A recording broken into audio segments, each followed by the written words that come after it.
Bom dia. Qual é o tema do nosso retiro?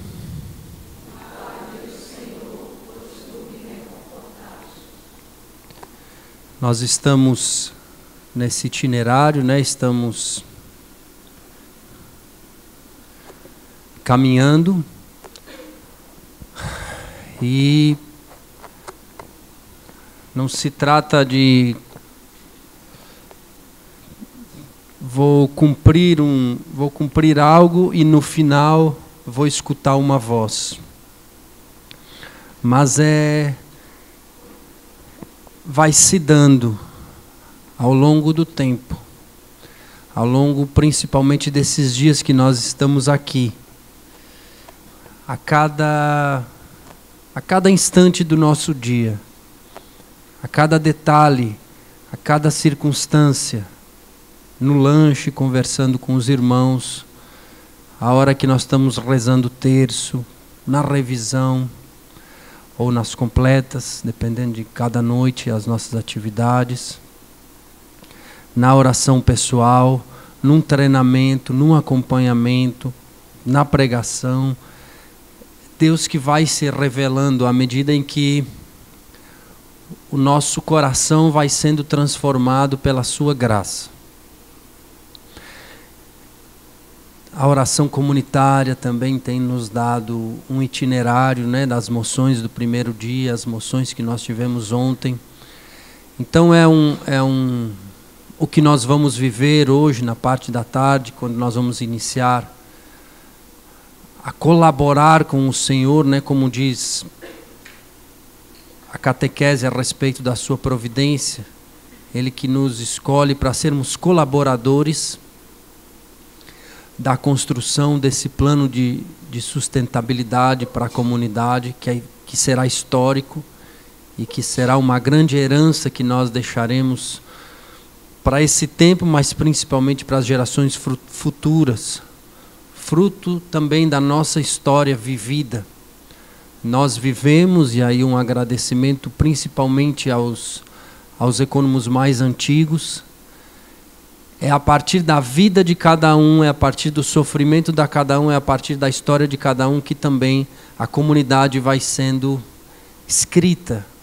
A comunidade, o carisma vai se revelando também nesse tempo de fundação, porque é o tempo que o nosso fundador está vivo. O carisma vai se revelando a partir da oferta de vida de cada um. E as gerações futuras vão colher os frutos da vida de cada um. Então, nós falávamos a respeito do versículo 19, né? E esse versículo 19, ele nos ilumina e nos prepara para o tema do nosso retiro. E nós estávamos falando da parte que diz homem das predileções. Nós falamos ontem de José de Arimateia. Perdão, José do Egito. Estava testando, né? A todos, a mim mesmo também. Então nós vamos falar agora de José, o pai adotivo de Jesus. Os nossos estatutos, como eu partilhava com vocês, e vocês também devem muitas vezes... Existem algumas bibliografias que para nós ecônomos devem ser assim, algo que de tempos em tempos nós devemos voltar para elas. A primeira delas foi a que eu disse para vocês, é o Catecismo, principalmente aqui do artigo 302 até o artigo 324, onde ele detalha a parte da providência divina. Os estatutos, onde fala da pobreza para a comunidade de aliança, da pobreza para a comunidade de vida e da administração dos bens.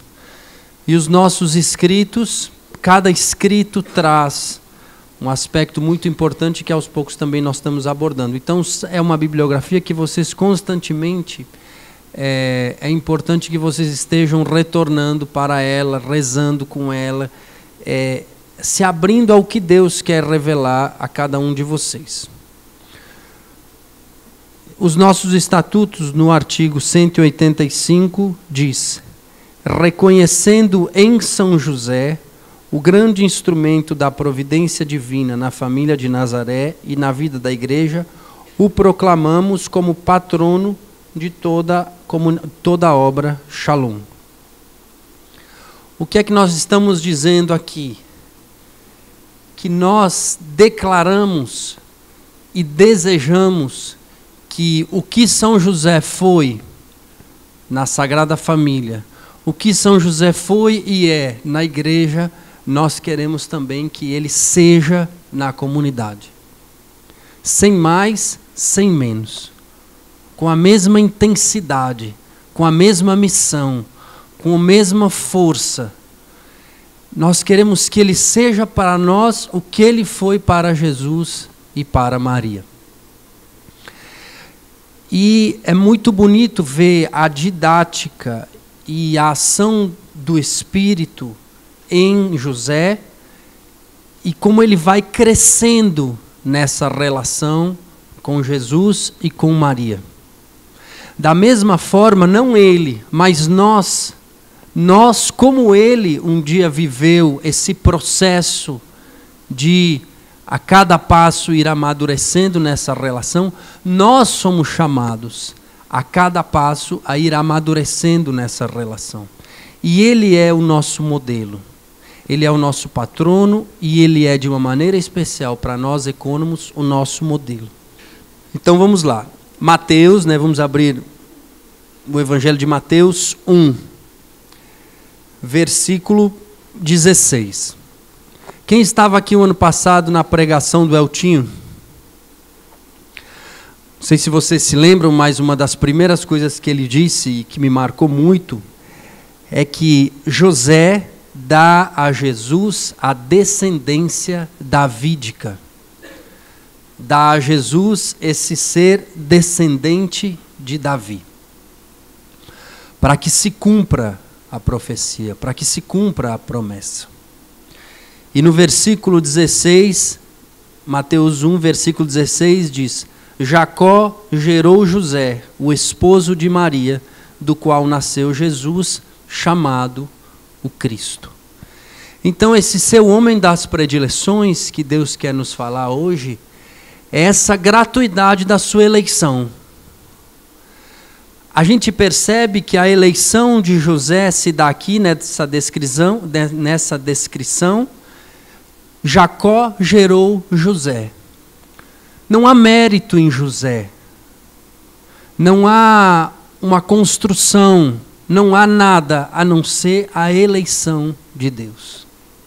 Então a primeira coisa que nós precisamos mergulhar é nessa eleição.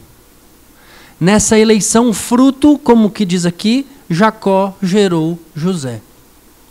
José nasceu, o seu pai trazia essa descendência e ele foi aquele que em seguida recebia essa descendência a partir de nascer filho do seu pai, filho da sua mãe. Essa pobreza diante da eleição de Deus.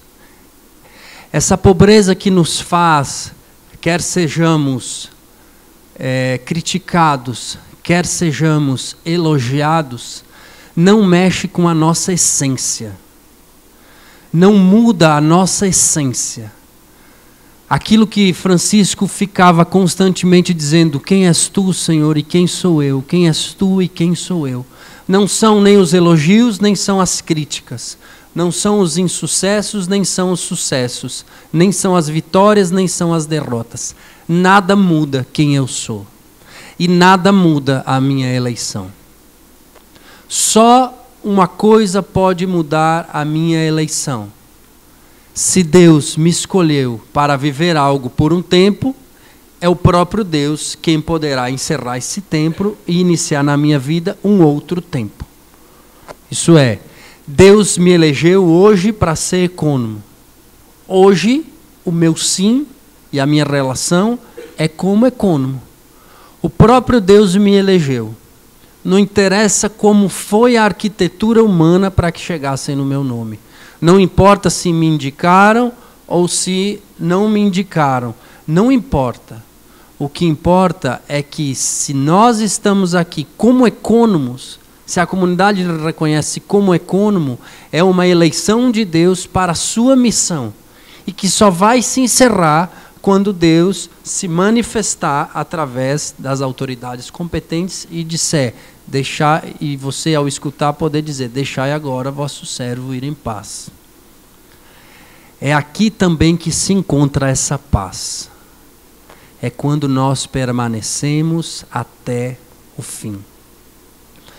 Eu não sei se é o Papa Francisco ou se foi Bento XVI quem disse que muitas vezes, acho que foi o Papa Francisco, nós fugimos da cruz 5 minutos antes da ressurreição. Faltava pouco. E nós, muitas vezes, decidimos cair na tentação de tomar as nossas vidas de novo nas nossas mãos. Então essa pobreza diante desse homem, diante de ser essa mulher das predileções. Lá no versículo 19, Mateus 1, versículo 19, vai dizer: José, seu esposo, sendo justo e não querendo denunciá-la publicamente, resolveu repudiá-la em segredo. Enquanto assim decidia, eis que o anjo do Senhor manifestou-se a ele em sonho, dizendo: José, filho de Davi, não temas receber Maria, tua mulher, pois o que nela foi gerado vem do Espírito Santo. Ela dará à luz um filho, e tu o chamarás com o nome de Jesus, pois ele salvará o seu povo dos seus pecados. Então aqui nesses 2 versículos, a gente vê assim uma riqueza de detalhes em cada aspecto. O primeiro é o processo de discernimento de José. José passa por um processo de discernimento. Ele, por mais que os movimentos dele parecessem até contrários,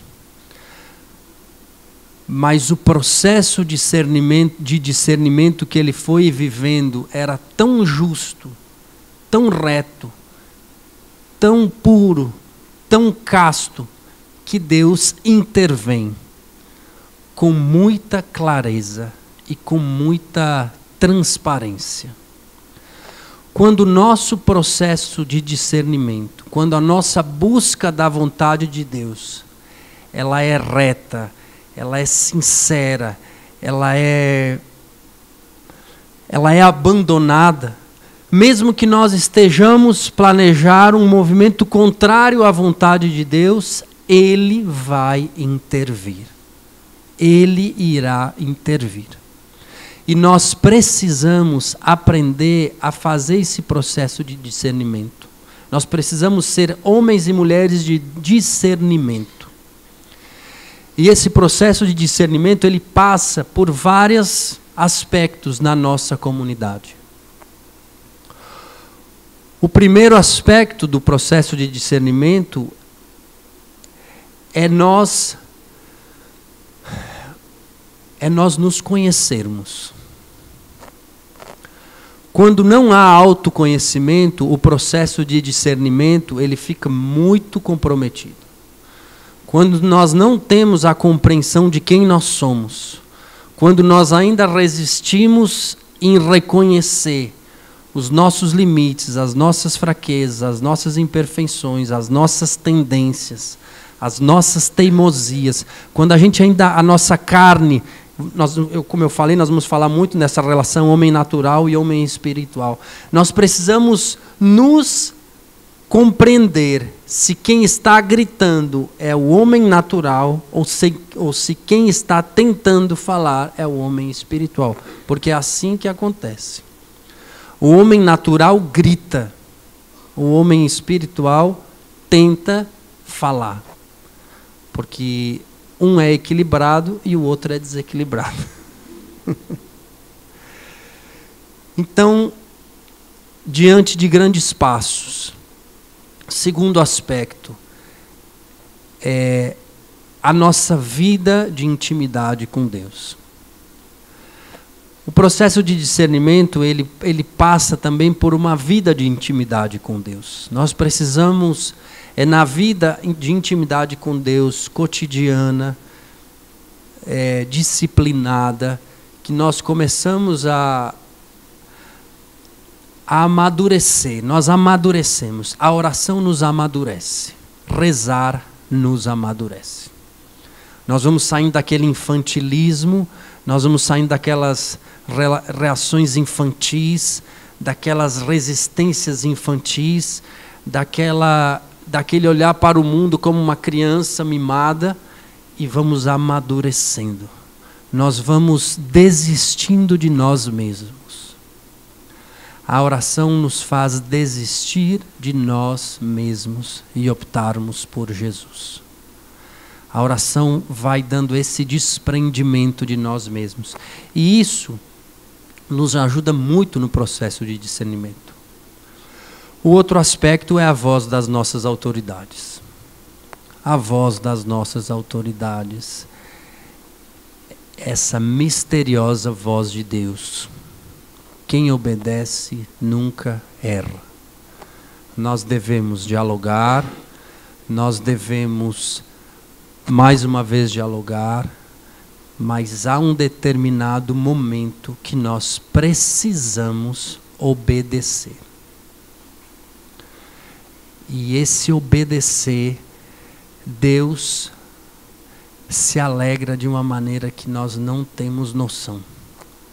E Ele certamente, mesmo que a nossa autoridade esteja errada e nós estejamos certos, Ele com certeza irá tirar um bem maior. Porque nós não obedecemos a uma voz humana porque ela é uma voz humana. Nós obedecemos a uma voz humana porque nós cremos que ali é a voz de Deus. E aí o anjo do Senhor, um enviado de Deus, intervém. E a primeira palavra que ele diz qual é? Mateus 1, versículo 20. O que é que o anjo diz? Qual é a primeira palavra que o anjo diz? Qual? Qual? Vocês não estão com a Bíblia aberta aí, não? Abra aí, pode abrir, vou esperar. Mateus, viu? É um dos evangelistas. 1 é bem no início. E o 20 é mais ou menos quase no final do 1. Acharam?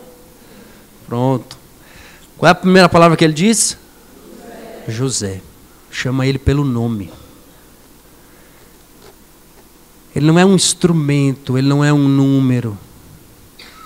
Mesmo que ele tratem mal, mesmo que você tenha um apelido na missão, mesmo que você não se sinta nem respeitado, nem amado, nem querido, nem reconhecido, e mesmo que... não importa. Deus lhe chama pelo nome. E sempre que ele se relacionar contigo, ele vai lhe chamar pelo nome. Porque para ele, a coisa mais importante em tudo que nós fazemos é primeiramente nós mesmos. Deus não nos instrumentaliza. Pelo contrário, Ele troca reinos por nós.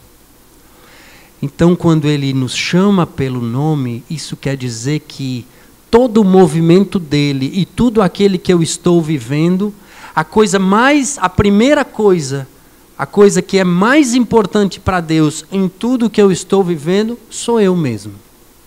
Isso significa sentir-se amado e saber-se amado. Qual é a segunda expressão que o anjo usa depois de José? Filho de Davi. Homem das predileções, a eleição, a escolha. Aquilo que Deus misteriosamente quis antes mesmo dele existir. Deus pensou em tudo antes mesmo de ser. Filho de Davi. E qual é a terceira expressão? não temas. Então, alinhando com aquilo que nós estamos falando, não temas, homem das predileções. José, filho de Davi, não temas. Nós falamos muito ontem sobre esse não temas. Vamos falar sobre o que ele está dizendo, a respeito do que ele está dizendo, não temas. Receber Maria, tua mulher, pois o que nela foi gerado vem do Espírito Santo. Poderia dizer a cada um de vocês e a mim mesmo, não temas receber a igreja, não temas receber a comunidade, não temas receber os irmãos que o Senhor colocou lá na sua missão, não temas receber a missão de ser econômico, não temas assumir o economato, pois o que nele foi gerado vem do Espírito Santo. Vocês não trabalham numa obra humana. Vocês não trabalham numa estrutura humana. Vocês não trabalham em algo que todo mundo trabalha. Vocês trabalham em algo que o que nele foi gerado vem do Espírito Santo. Essa é a grande diferença da eleição de servir numa obra de Deus e da eleição de servir de maneira lícita e justa e santificante, inclusive, aonde toda a humanidade serve, nas empresas, nas estruturas, nas organizações, em todas as outras circunstâncias. Há uma diferença. Não é a mesma coisa. Há uma consagração. É separado. Nós somos separados para consumir as nossas vidas numa obra que foi gerada pelo Espírito Santo. Partilhe com a pessoa do seu lado sobre qual é a visão que você tem do economato, da sua missão, dos seus irmãos, da igreja local, que uma porção dela nos é confiada como comunidade.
José, filho de Davi, não temas receber Maria, tua mulher, pois o que nela foi gerado vem do Espírito Santo.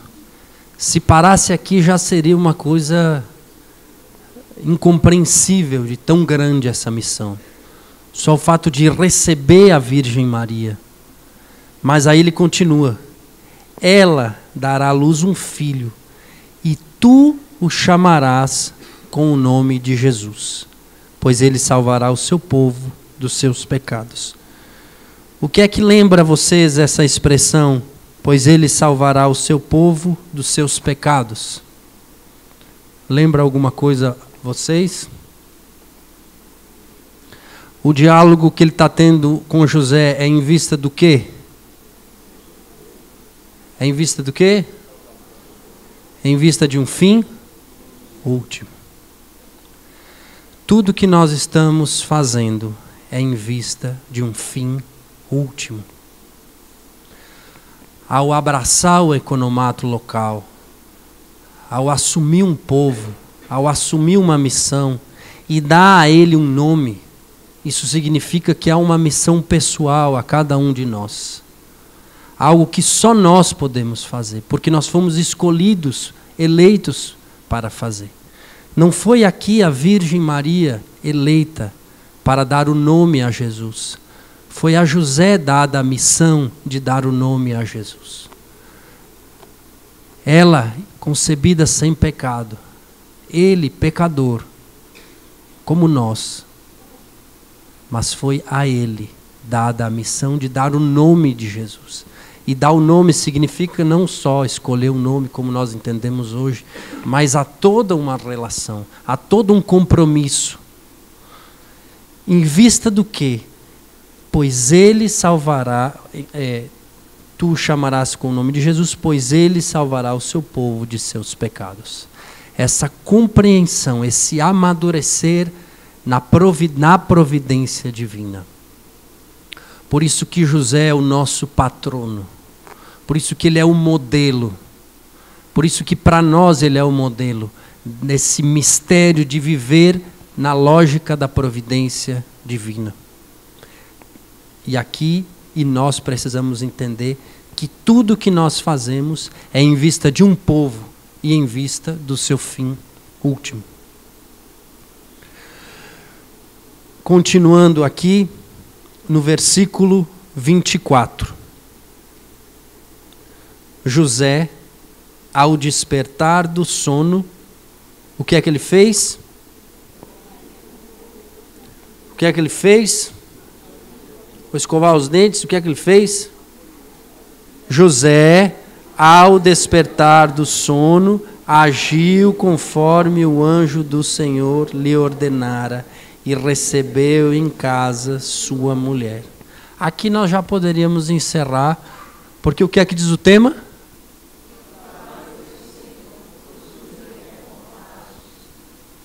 Aqui José viveu isso. Ele agiu. Esse agir no agir. Esse ser causa segunda. Depois de tudo o que aconteceu, José assumiu a vontade de Deus. Assumiu aquilo que Deus tinha para ele. E é isso que Deus quer realizar em nós nesse retiro. Para que a gente vá assumindo aquilo que Deus tem para nós. Ele agiu e obedeceu. Agiu conforme o anjo. É muito bonito esse verbo que é usado. É o verbo próprio da providência divina. Esse Deus que age e que move o homem a agir. Deus que é causa primeira e o homem que é causa segunda. José agiu conforme o anjo lhe ordenara e recebeu em casa sua mulher. Nós podemos construir essa frase de muitas formas. Depois de tudo que Deus for realizando nas nossas vidas aqui nesse retiro, nós podemos construir essa frase. E agiu conforme o anjo do Senhor lhe ordenara. E aí cada um vai ter várias coisas para escrever. Mateus 2, de 13 a 15.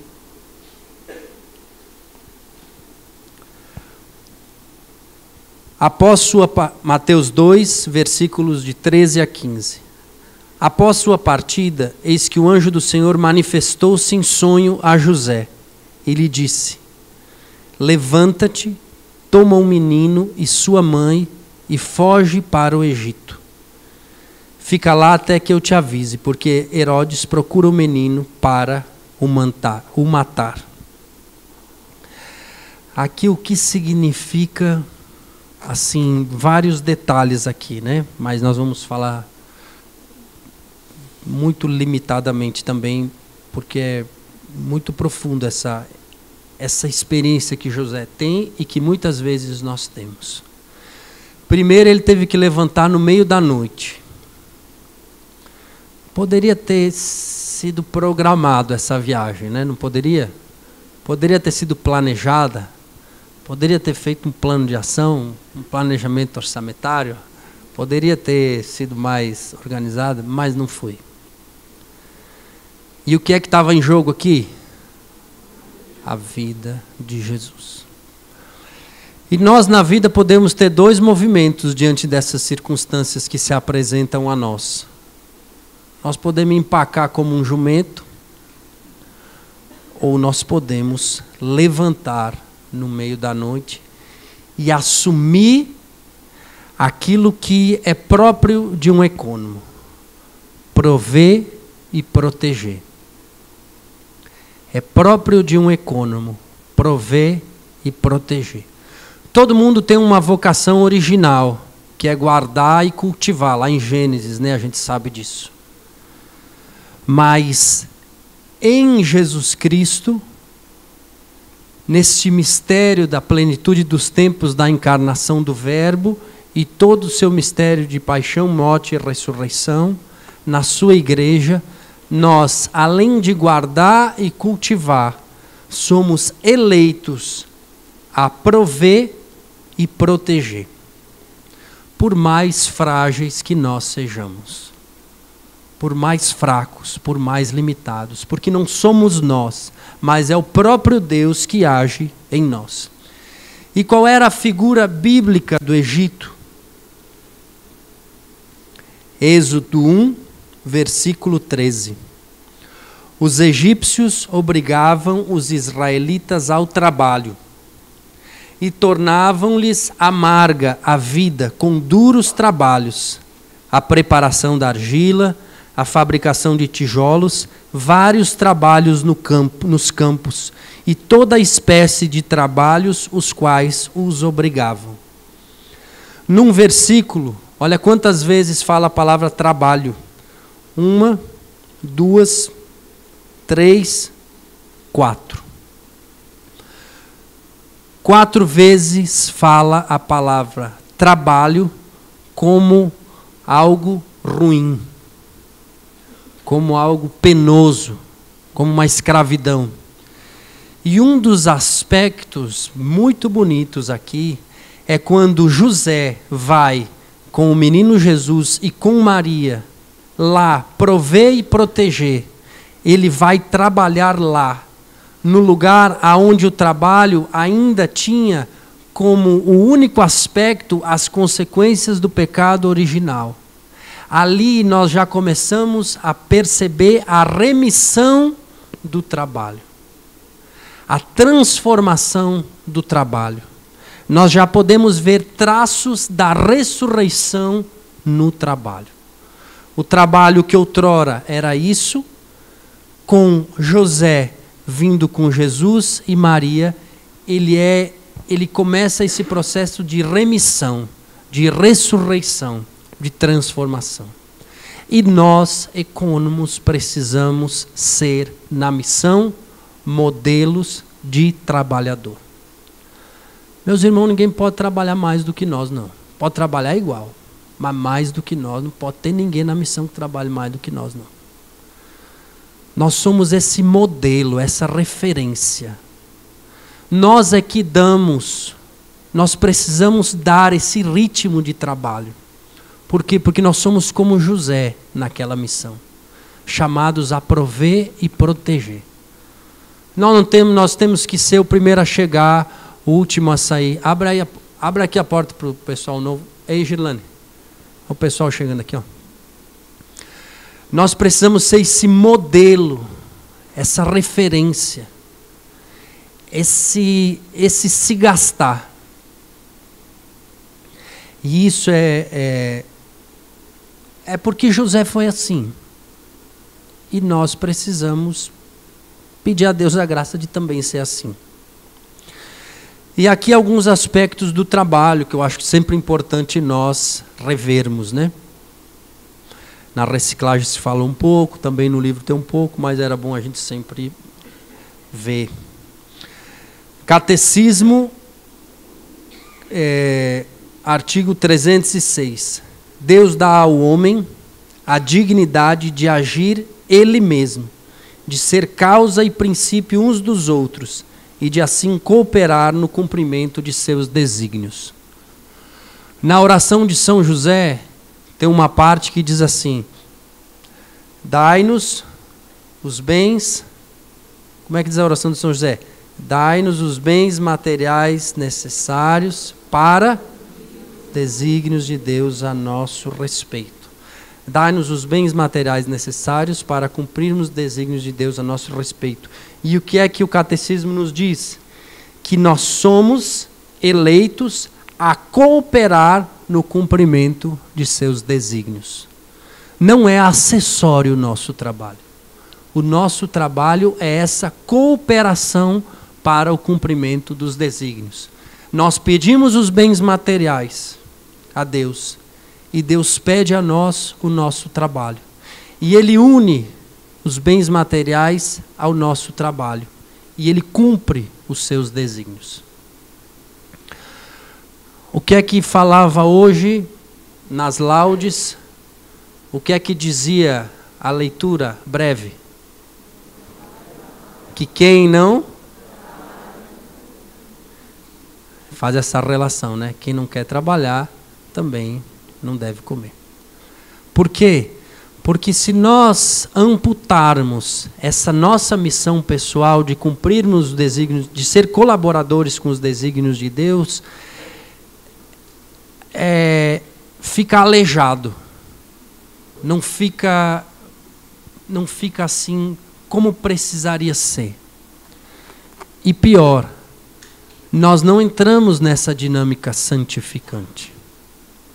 Então talvez passem pelas nossas mãos milagres, passem pelos nossos olhos, nós sejamos testemunhas, mas não vos conheço. É aquela dolorosa frase do Evangelho. Mas, Senhor, não vos conheço. Não percebo o trabalho. Não encontro o trabalho.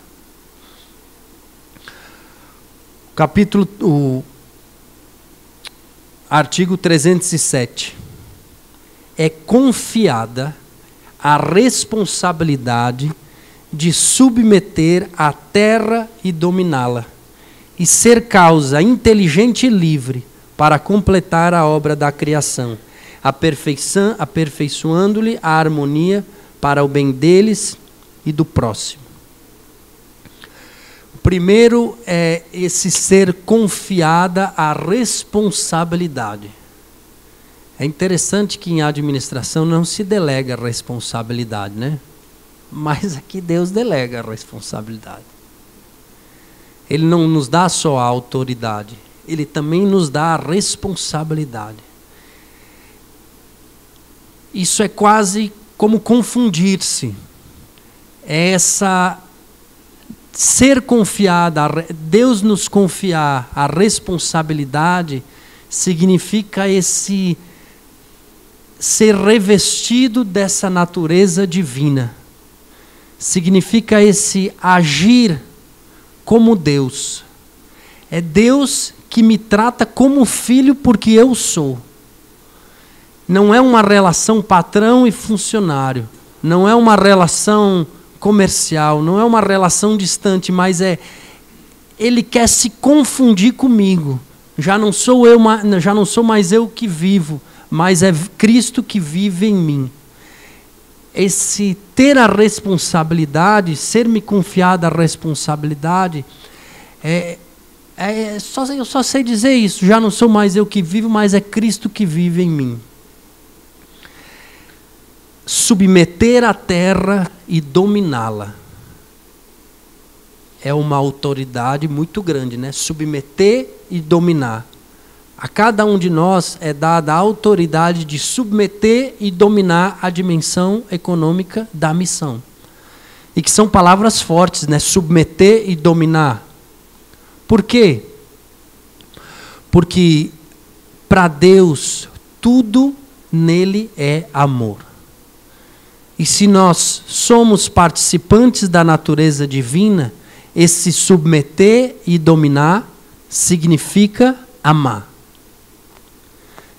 Então a nós, como participantes da natureza divina, como sendo esse Cristo que age em nós, a nós é dado a responsabilidade de amar. E quem ama não sabe, quem ama não sabe calcular. É um paradoxo, né? Nós econômicos, se quisermos amar, não podemos calcular. Ser causa inteligente e livre. Da onde é que nasce para nós? Aonde é que nasce a nossa inteligência? Assim, usando uma linguagem prática. Em dois aspectos. A nossa inteligência aqui é a capacitação que nós precisamos buscar constantemente, cada vez mais. A profissionalização. A ser econômico tecnicamente falando, é uma profissão, é um ofício. E que uma profissão ou um ofício, eu posso me aperfeiçoar cada vez mais. Eu posso fazer cada vez mais melhor. E eu posso aprender cada vez mais. Eu posso ser instruído, orientado, capacitado, aperfeiçoado. Esse é um aspecto. Mas há um aspecto ainda superior a esse, que é a busca da sabedoria. Que é o desejo da sabedoria. Que é aquele dormir na porta, para quando ela acordar e abrir a porta, eu estar ali. A busca da sabedoria.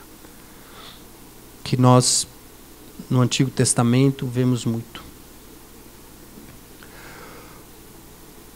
O 378 vai dizer que é um sinal de familiaridade com Deus.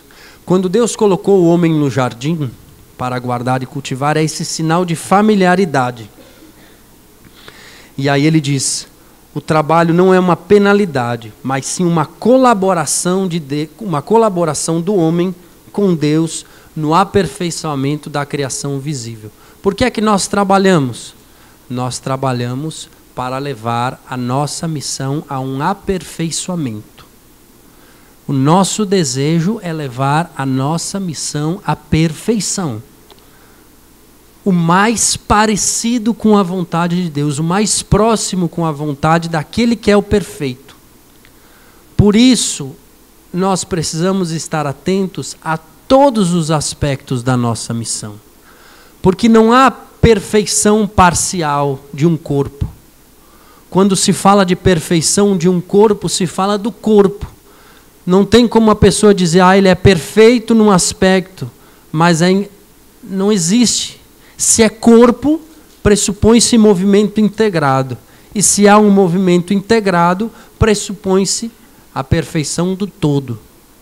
Senão não há perfeição no corpo.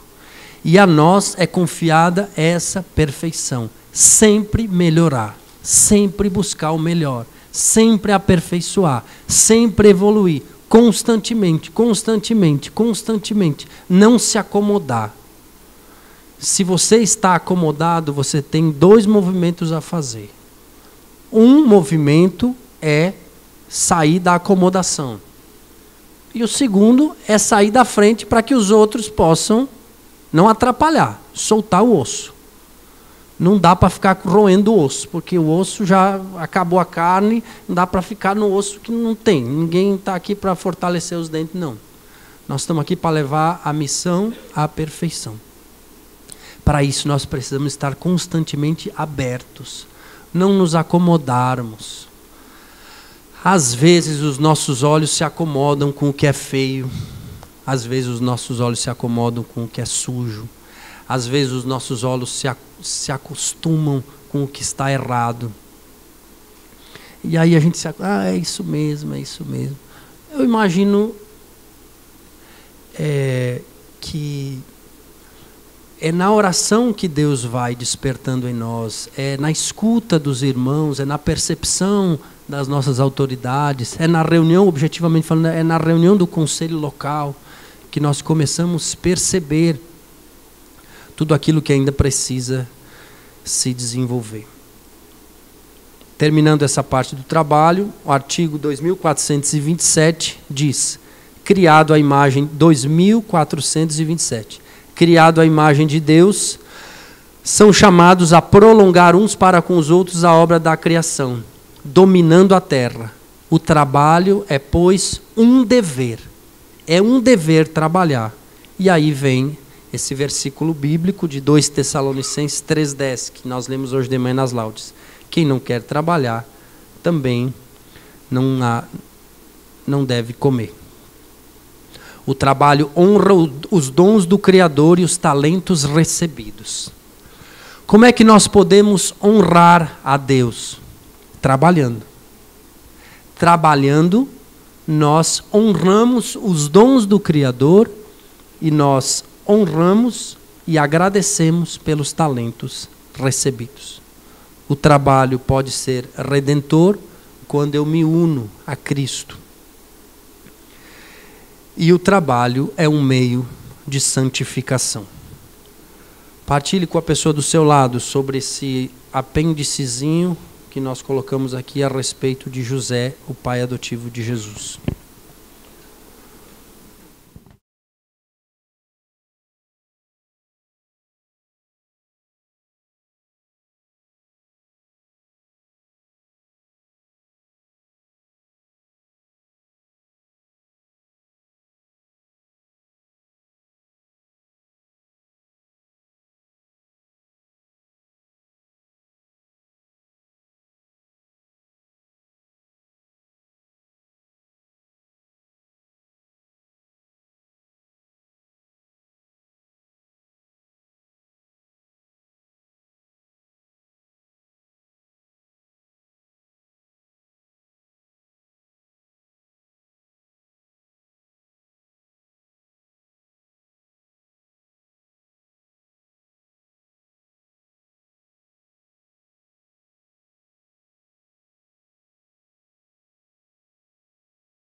Vamos falar agora, sendo iluminado por esses homens das predileções, vamos falar de José de Arimateia.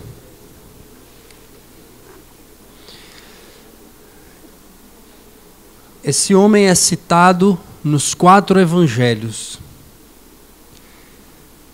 E cada evangelista, apesar da narração ser muito semelhante, ressalta aspectos diferentes da vida desse homem e que nós podemos deixar que nos ilumine também.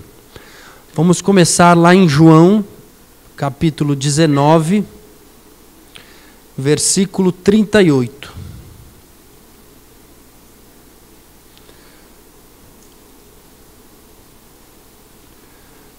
João capítulo 19, versículo 38.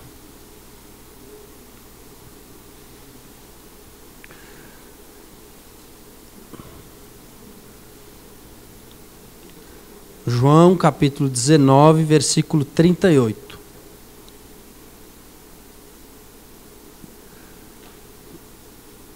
Diz assim: depois José de Arimateia, que era o quê? Discípulo de Jesus. Isso aqui foi uma das primeiras coisas que me marcou.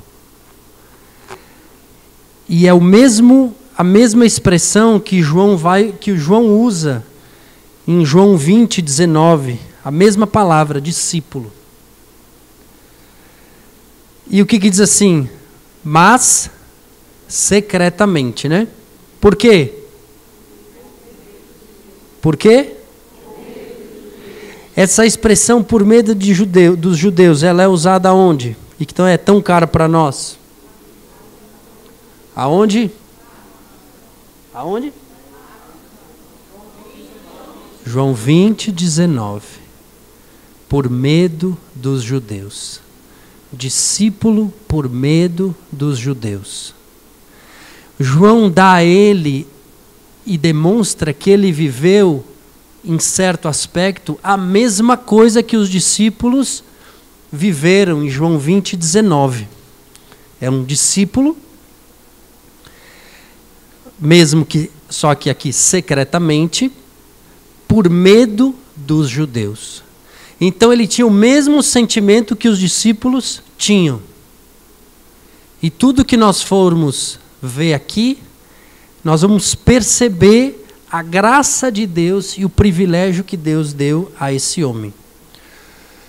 Depois José de Arimateia, que era discípulo de Jesus, mas secretamente, por medo dos judeus, pediu a Pilatos que lhe permitisse retirar o corpo de Jesus.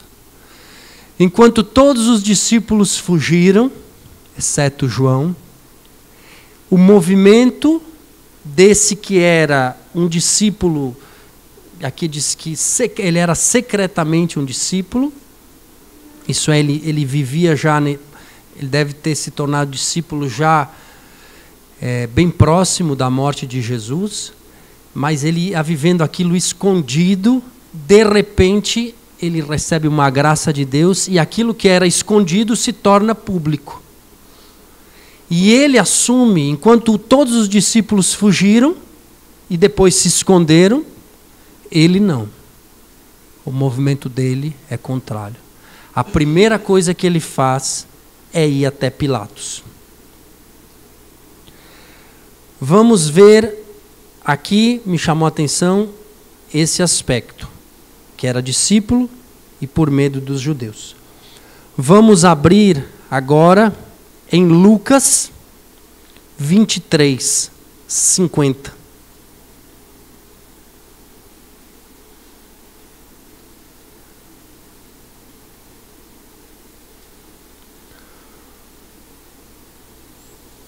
Lucas 23, 50.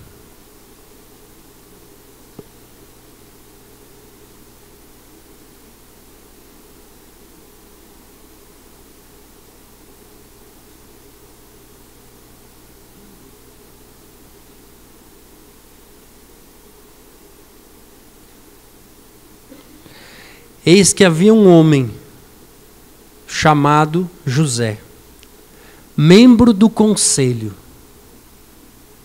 Não era um doidinho. Não era alguém... Ele era membro de um conselho. Ele era um homem público. Era um homem de conhecimento. As pessoas o conheciam. E o que é que ele era? Ele era o quê? Bom e justo. Nós somos os menores. O que nós mais vamos falar aqui é esse paradoxo que deixa a gente, se a gente não rezar, a gente enlouquece. Nós somos os menores, os piores, os vasos de argila, e ao mesmo tempo Deus nos chama a ser bom e justo. Esse paradoxo, esse desejar ser aquilo que um dia no céu eu serei, mesmo que talvez eu nunca seja. Esse desejar ser bom e justo, porque Deus é bom e justo, porque no céu eu serei bom e justo. Esse conflito cotidiano do homem espiritual com o homem natural. Viver esse conflito do homem natural com o homem espiritual. Mesmo sem poder, mas não se conformar, não se acomodar. Aceitar-se fraco, pecador, mas não ser amigo do pecado. Mas não entender que o pecado é o meu fim último. Entender o meu fim último. Entender que um dia eu vou chegar às portas do céu, Deus vai me abraçar, vai me perdoar, e ali, a partir dali, eu serei bom e justo. E qual era a característica que firma um homem bom e justo? Que não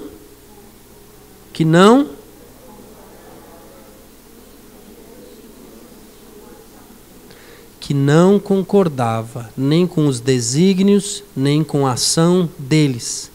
Deles quem? Dos outros membros do conselho. Por que que ele não concordava com os desígnios deles? Porque os desígnios deles não eram os desígnios de Deus. Essa lógica da providência divina. Ele não concordava com os desígnios deles, porque não eram os desígnios de Deus. Muitas vezes baterá na porta de vocês homens e mulheres com propostas cujos desígnios não sejam os desígnios de Deus. Muitas vezes, muitas vezes. E nós precisamos da graça de Deus por optar em, pela graça de Deus, agir como um homem justo ou não agir como um homem justo. Era de Arimateia, cidade dos judeus, e esperava o reino de Deus. O que é que isso lembra a vocês? Alguém que espera o reino de Deus? O que é que lembra? O que é que lembra? O fim? O fim último. Rapaz, nós vamos conseguir. Esperava o reino de Deus. Esperava o céu. Esperava a vinda do Messias. O fim último, o fim último. Nós que administramos os bens temporais, nós precisamos pedir a Deus a graça de desde já eternizar toda a nossa relação com os bens temporais. Tem que ser uma relação de fim último. Temos que jogar tudo para o céu.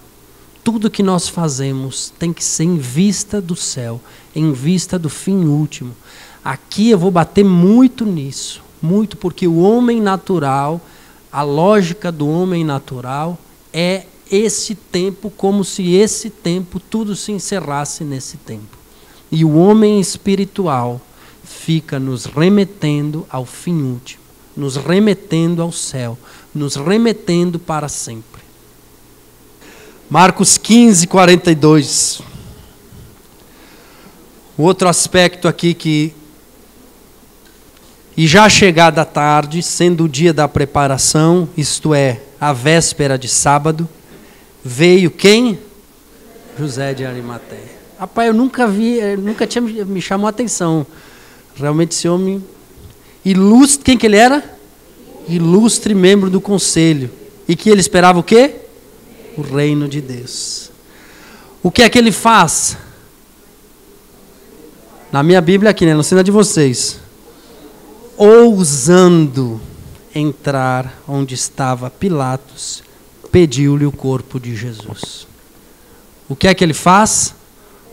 Ousando. Ele é violento. Ele é revestido de uma graça de coragem. A ele foi dada essa graça, esse dom, essa coragem de ousar e ir até Pilatos e pedir o corpo de Jesus. Vamos lá para Mateus. Mateus 27, versículo 57.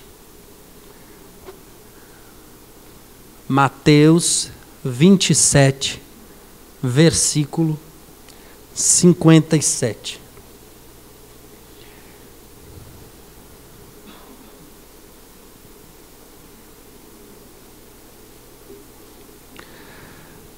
Mateus 27, versículo 57. Abra aí porque vocês vão se emocionar agora. Chegada a tarde, veio um homem rico. Quem é o rico para Mateus? Mateus 19, 23.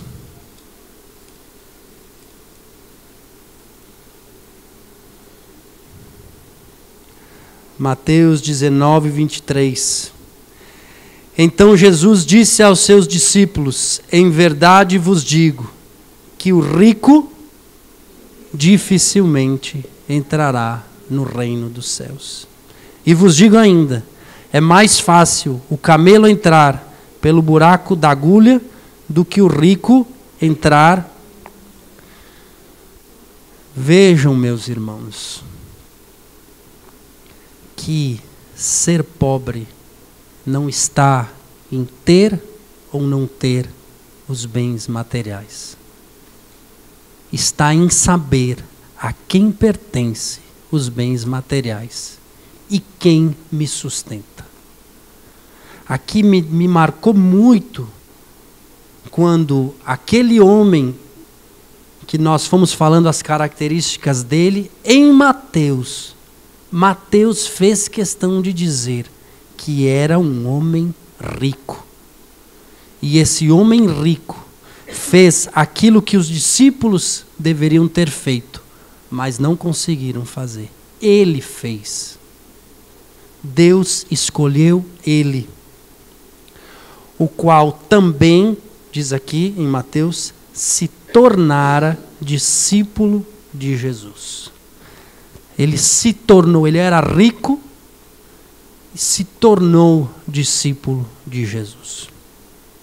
E aqui Mateus vai deixando claro alguns aspectos. Dirigindo-se a Pilatos, pediu-lhe o corpo. Vocês percebem que ele se determinou por pedir o corpo de Jesus, por querer o corpo de Jesus. Essa piedade do sepultamento, esse amor a Jesus, essa liturgia,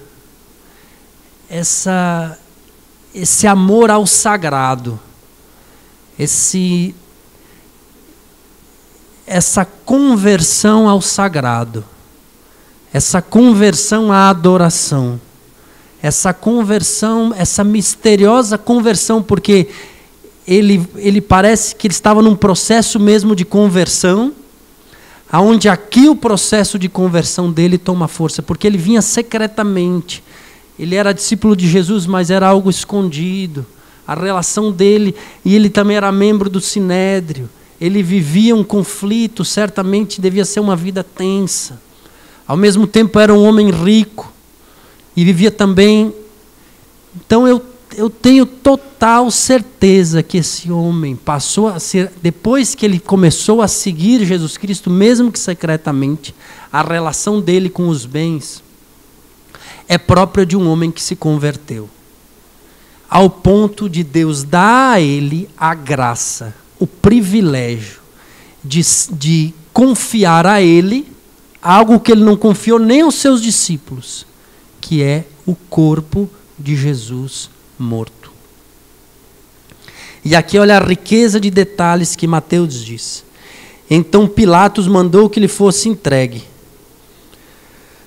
José, tomando o corpo, envolveu-o num lençol limpo e pôs em seu túmulo novo que talhara na rocha.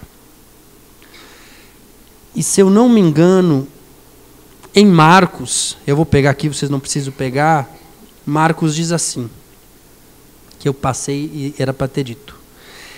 Eu vou ler para vocês. Informado pelo centurião, cedeu o cadáver a José, o qual, tendo comprado um lençol, desceu e enrolou no lençol e pôs num túmulo que fora talhado na rocha. Marcos diz que ele comprou um lençol.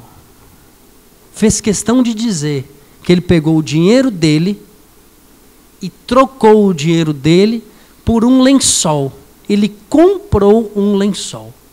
Essa riqueza de detalhes a respeito desse homem, esse privilégio que é dado a esse homem e essa dimensão dos dons e dos bens que ele tinha e que se voltam todo para Jesus. Ele comprou um lençol e ele deu o seu túmulo novo que ele tinha talhado na rocha. Então, vocês poderão aprofundar mais, mas esses são os aspectos de José de Arimateia. Vou ter que correr um pouquinho para terminar. Por fim, Atos 4, 36. O quarto, José. Atos 4, 36.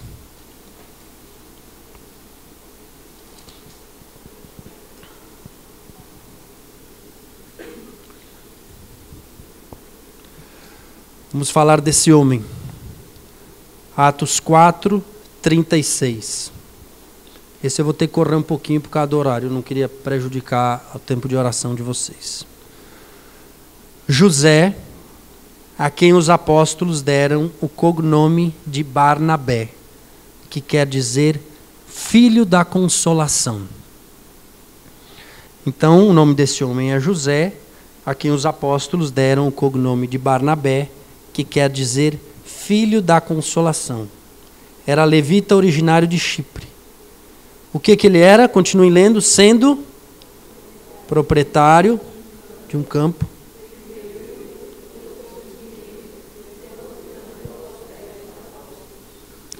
Ele vive aquilo que o jovem rico não conseguiu viver. Ele vive aquilo que a pecadora viveu. A pecadora que derrama os seus perfumes aos pés de Jesus. Ele vive aquilo que Ananias não conseguiu viver.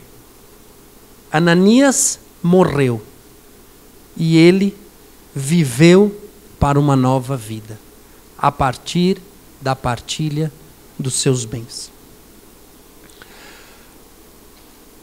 A liberdade que Deus deu a ele de vender e trazer o dinheiro todo e depositar aos pés dos apóstolos. E isso é tão significativo que logo em seguida é narrada o primeiro grande desafio da igreja primitiva. Ananias e Safira, não vou ter tempo de falar agora, mas vocês podem rezar depois e aprofundar. É o primeiro problema que surge na igreja primitiva. E é um problema que surge a partir dos bens materiais, a partir do dinheiro. Vamos falar mais um pouquinho de José, também conhecido como Barnabé. Atos 9, 27. Algumas características dele. E que essas características nós podemos crer que ele já as tinha, ou podemos crer que elas foram surgindo a partir dessa ação de Deus na vida dele.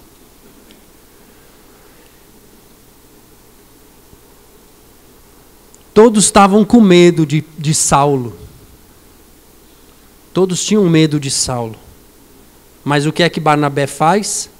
Então Barnabé tomou-o consigo e levou-o aos apóstolos e contou-lhe como no caminho Saulo vira o Senhor, o qual lhe dirigiu a palavra. Barnabé também recebeu uma graça de coragem. Uma coragem que os outros não tinham. Porque, voltando no versículo 26, tendo chegado a Jerusalém, está falando de Saulo, tentava associar-se aos discípulos, mas todos tinham medo dele, não acreditando que fosse de fato discípulo. E é Barnabé, José, cujo cognome foi dado pelos apóstolos Barnabé. É a ele que é dada a coragem e o discernimento de enxergar em Saulo um homem de Deus. Outro aspecto, Atos 11, 22 a 24. Atos 11, 22 a 24. Ora, a notícia chegou aos ouvidos da igreja que está em Jerusalém, pelo que enviaram Barnabé a Antioquia. Quando chegou e viu a graça que vinha de Deus, alegrou-se e exortava. Então ele é conhecido como aquele que consola, mas ele também é conhecido como aquele que exorta. Então esse homem tem esse aspecto. E nós precisamos também conjugar. Nós precisamos pedir o dom da coragem para discernir. Nós também somos aqueles aos quais muitas vezes emerge algo que a comunidade não tem certeza se é bom ou não. Por exemplo, eu já passei por algumas experiências em que eu precisei fazer um discernimento bem assim, com muita... Porque eu não sabia se aquilo era bom ou não. Eu me lembro a primeira vez que nós deixamos uma lanchonete, uma empresa que administrava uma lanchonete secular, uma lanchonete do mundo, colocar essa lanchonete com o seu nome, com a sua marca, com seus atendentes dentro de um evento. Esse dom de ter a coragem e o discernimento de se relacionar com aquilo que acontece fora da igreja, fora da comunidade, aquilo que acontece no mundo. Esse saber caminhar no ambiente secular. Esse saber entender o que fere e o que não fere. O que macula ou o que não macula. Esse dom que foi dado também a Barnabé e nós precisamos pedir. Também esse consolar e esse exortar. Como ecônomos da missão, nós precisamos saber consolar e nós precisamos saber exortar. Estou terminando, viu? 11, 29 e 30. Aqui é muito interessante também um aspecto da vida de Barnabé. Diz assim, decidiram, Atos 11, versículo 29. Decidiram então os discípulos, cada um, segundo as suas posses, enviar contribuições em ajuda aos irmãos que moravam à Judéia. Eles de fato o fizeram, enviando-as aos anciãos por intermédio de Barnabé e Saulo. Barnabé é aquele que os irmãos entregam os seus bens para que ele leve até Jerusalém. Isso é, ele é um homem de confiança. Nós, ecônomos, precisamos ser homens e mulheres de confiança. As pessoas precisam confiar em nós. Confiar que o nosso sim seja sim, que o nosso não seja não. Não dá para ter duas conversas. O nosso sim é sim e o nosso não é não. E quem confia, tanto faz 1 centavo, como tanto faz X mil reais. É a mesma coisa. Confiança é confiança. Nós precisamos ser rigorosos nesse aspecto. Porque nós administramos os bens dos nossos irmãos. Os bens que eles confiaram à comunidade. Eles precisam ter confiança. E a confiança se adquire no tempo e nas circunstâncias. Nós precisamos também ser prudentes. Às vezes nós nem estamos fazendo nada de errado. Mas a ingenuidade nos faz agir aonde qualquer um que vê, isso aí tem alguma coisa errada. E nós, por ingenuidade, muitas vezes. Aquela dimensão das pombas e da serpente do Evangelho, né? Se eu poderia usar essa expressão, não é muito feliz, mas essa positiva malícia. Nós precisamos, muitas vezes, antes de agir, se colocar em quem está vendo a nossa ação. Nós precisamos ter não podemos ser ingênuos. Nós temos que ser prudentes, né? Atos 14, versículo 14. Aqui, depois de um milagre, eles estavam em Icônio, e depois de um milagre, eles passam a idolatrar eles. E aqui eles rasgam as vestes, Barnabé e Paulo, ele diz assim, ouvindo isso, os apóstolos Barnabé e Paulo rasgaram os mantos e precipitaram-se em meio à multidão, clamando e repetindo, Amigos, que estáis fazendo? Nós também somos seres humanos, sujeitos aos mesmos sofrimentos que vós. É isso que Daniel também falava. Quem sou eu? Nós precisamos constantemente ter essa compreensão de que nós somos um nada orgulhoso, né?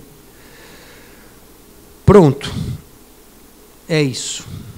Partilhe com o irmão do seu lado sobre esses 4 homens das predileções, cujo nome é José, e que também servem de modelo para nós.